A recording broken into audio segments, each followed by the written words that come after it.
Okay, so here are some of the latest test cuts on my newly restored South Bend Model A workshop lathe, 9-inch.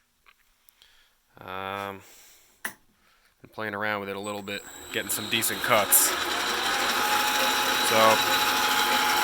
I'm just touching off there. Let's zero it out here. I don't know if you can see that. Zeroed out. Let's dial in.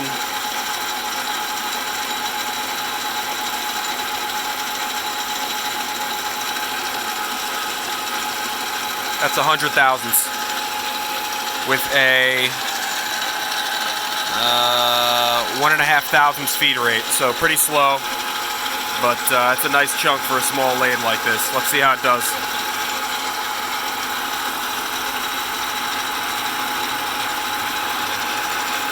Pretty poor chip control, but it's taking the cut without a problem.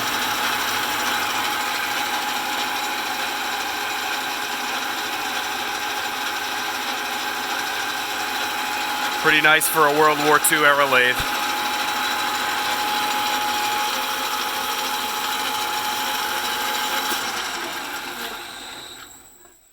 And surface finish is pretty decent too. Focus. Yeah, pretty decent surface finish.